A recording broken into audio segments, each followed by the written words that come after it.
India کے معروف عالم شاہی امام پنجاب کے بیانات کے لیے مولانا عثمان تھیریپی کو سبسکرائب کریں۔ اور ہم نے اپنے بڑوں سے سنا کہ شجر یا شجرہ واحد جمع کا فرق ہے۔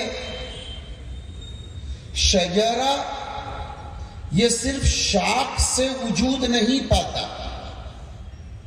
صرف جڑوں سے ہی نہیں، ٹہنیوں اور پتوں سے ہی نہیں، کئی چیزوں سے مل کر درخت کا تحقق اور وجود ہوتا ہے۔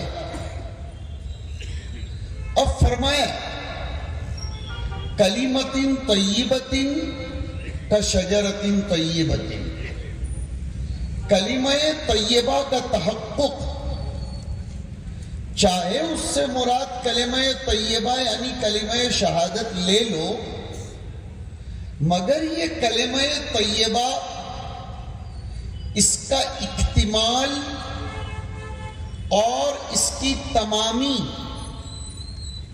یہ اس کے لوازمات کے بغیر نہیں ہوتی، اور اس کے لوازمات میں بہت بڑا لازم مدارس عربیہ ہے، علماء اعظام ہیں، اور یہ فضلاء کرام ہیں۔ ملی جلی گفتگو کروں گا تاکہ درس بھی رہے اور کچھ وعظ و نصیحت بھی ہو جائے۔ اب تک کی باتیں درسی تھی، اب ذرا ہمارے ان بھائیوں سے بھی کچھ کہنا چاہوں گا، آگے بھی درسی باتیں آئیں گی، لیکن درمیان میں ذرا تفنن کے ناطے جو بہت زیادہ مفید ہو جائے۔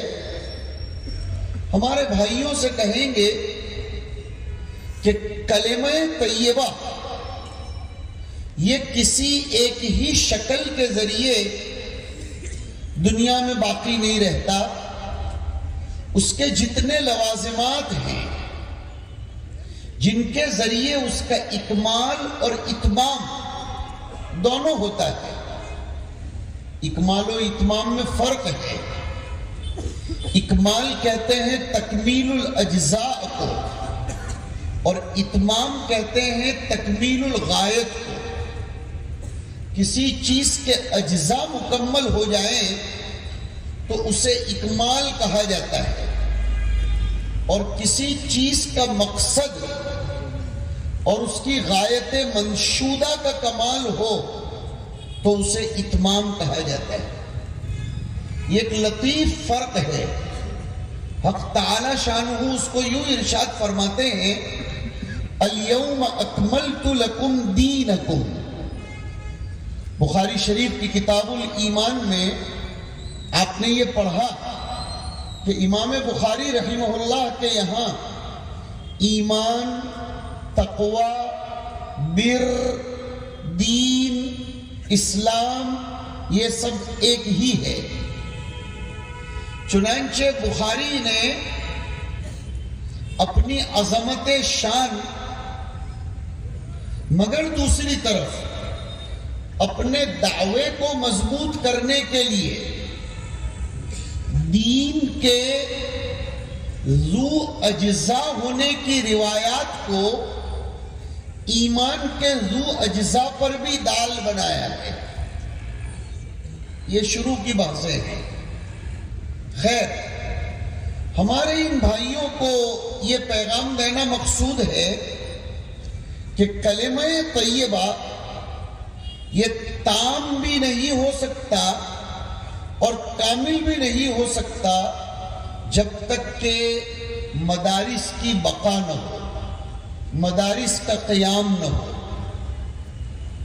اب آگے کی بات جو میں نے بالکل شروع میں کہی، جب کوئی چیز، کوئی مشن، کوئی تحریک اور کوئی تنظیم اپنی نافعیت کے جذبات کے ساتھ اٹھ کھڑی ہوتی ہے تو اصلها ثابت وفرعها فی السماء۔